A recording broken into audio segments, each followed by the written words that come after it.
പുൽപ്പള്ളിക്കടുത്ത് മാവിലാന്തോട് എന്ന സ്ഥലത്ത് സ്ഥിതി ചെയ്യുന്ന ഏറെ ചരിത്രപ്രസിദ്ധമായ പഴശ്ശിരാജ ലാൻഡ്സ്കേപ്പ് മ്യൂസിയത്തിൻ്റെ കാഴ്ചകളിലൂടെയാണ് ഇന്നത്തെ വീഡിയോ. ചരിത്രത്താളുകളിലൂടെ കടന്നു പോകുമ്പോൾ 1805 നവംബർ 30 കേരളവർമ്മ പഴശ്ശിരാജ ബ്രിട്ടീഷുകാരുമായുള്ള പോരാട്ടത്തിൽ വീരമൃത്യു വരിച്ചതായി പറയപ്പെടുന്ന മാവിലാന്തോട് എന്ന സ്ഥലത്താണ് നമ്മളിപ്പോൾ നിൽക്കുന്നത്.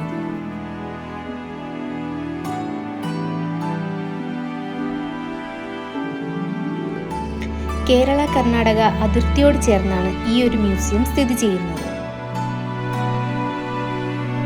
കുട്ടികൾക്ക് കളിക്കാനായി ഇവിടെ പ്ലേ ഏരിയയും ഉണ്ട്.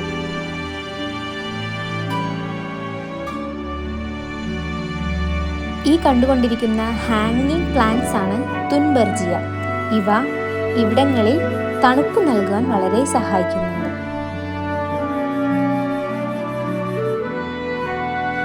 DTPCയുടെ നേതൃത്വത്തിൽ പഴശ്ശിരാജയും ബ്രിട്ടീഷുകാരുമായുള്ള ഓരോ ചരിത്ര മുഹൂർത്തങ്ങളും ആലേഖനം ചെയ്യപ്പെട്ടിട്ടുണ്ട് ഇവിടെ.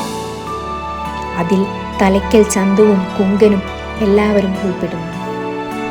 മലബാറിലെ കോട്ടയം രാജവംശം ഭരിച്ചിരുന്ന കേരളവർമ്മ പഴശ്ശിരാജ ബ്രിട്ടീഷ് സാമ്രാജ്യത്തിനെതിരെ ശക്തമായി പോരാടി. ഒടുവിൽ 1792 ശ്രീരംഗപട്ടണ ഉടമ്പടിയോടെയാണ് മലബാർ ബ്രിട്ടീഷ് അധീനതയിലാകുന്നത്. വയനാടൻ കാടുകളിൽ കുറിച്യർ പടയുടെയും നായർ പടയുടെയും സഹായത്തോടെ ബ്രിട്ടീഷുകാർക്കെതിരെ ജനങ്ങൾക്കു വേണ്ടി വീരപഴശ്ശി പോരാടി. ഒടുവിൽ 1805 നവംബർ 30 അദ്ദേഹം വീരചരമം പ്രാപിച്ചു.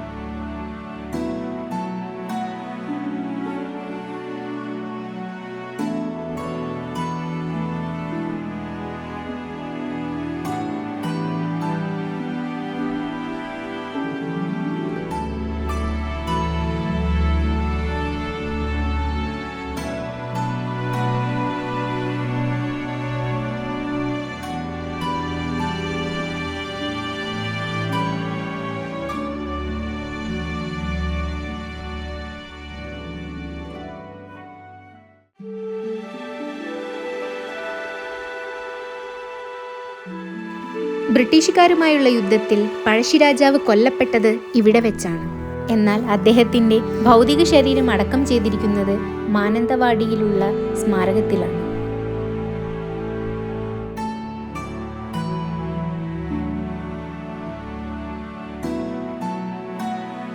കന്നാരംപുഴയോട് ചേർന്നുള്ള ഇവിടെ വെച്ചാണ് പഴശ്ശിരാജാവ് വീരമൃത്യു വരിച്ചത്. ഈ പുഴയ്ക്കപ്പുറം കർണാടക ഫോറസ്റ്റ് ഏരിയയാണ്. ഐതിഹ്യങ്ങളിൽ പറയുന്നത് ഇത് സീതാദേവിയുടെ കണ്ണുനീരാണെന്നാണ്. വനവാസകാലത്ത് സങ്കടത്തോടെ കരഞ്ഞുകൊണ്ടിരുന്ന സീതാദേവിയുടെ കണ്ണുനീരാണ് കന്നാരംപുഴയായി ഉത്ഭവിച്ചത് എന്നാണ് പറയപ്പെടുന്നത്. കന്നാരംപുഴ പതിക്കുന്നത് കബനി നദിയിലാണ്. പഴശ്ശിരാജാവിൻ്റെ സ്മൃതി മണ്ഡപത്തിന് തൊട്ടരികിൽ തന്നെ വലിയൊരു പ്രതിമ കൂടി സ്ഥാപിച്ചിട്ടുണ്ട്.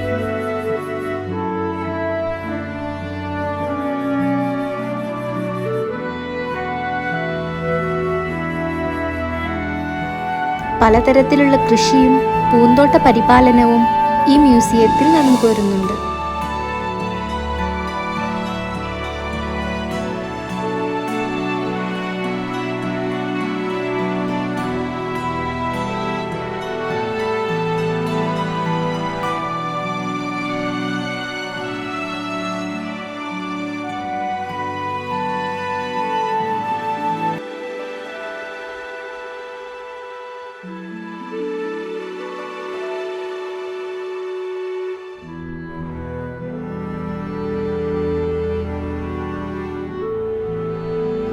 മ്യൂസിയം സന്ദർശകർക്കുള്ള എൻ്റർടൈൻമെൻറ്റ് ആക്ടിവിറ്റികളും ഇവിടെയുണ്ട്.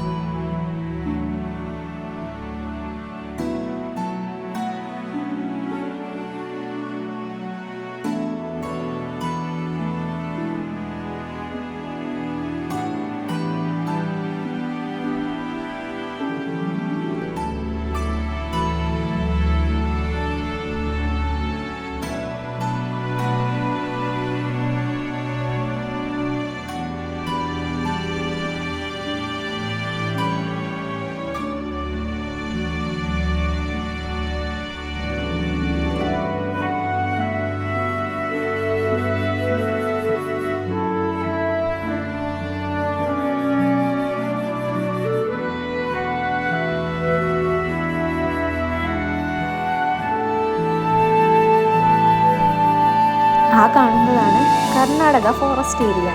അവിടെ നിന്ന് ആനയും മറ്റു മൃഗങ്ങളും വരാതിരിക്കാൻ വേണ്ടിയിട്ടാണ് ഫെൻസ് ചെയ്തിരിക്കുന്നത്. നന്നായി മെയിൻറ്റെയിൻ ചെയ്തു പോരുന്ന ഒരു സൂര്യകാന്തി തോട്ടവും ഇവിടെയുണ്ട്. ഇത് വിത്ത് ആവശ്യത്തിന് വേണ്ടിയിട്ടാണ് ഇവിടെ വളർത്തുന്നത്.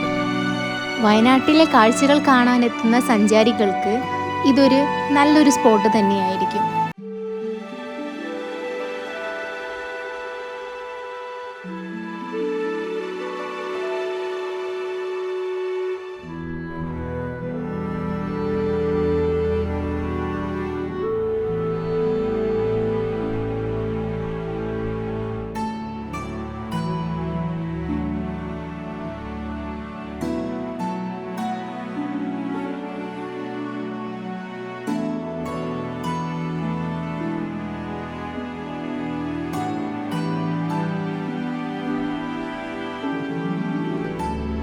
ചരിത്ര പ്രാധാന്യമുള്ള സ്ഥലങ്ങൾ കാണുവാൻ ആഗ്രഹിക്കുന്നവർക്ക് ഇതൊരൊഴിച്ചുകൂടാനാവാത്ത സ്ഥലം തന്നെയാണ്.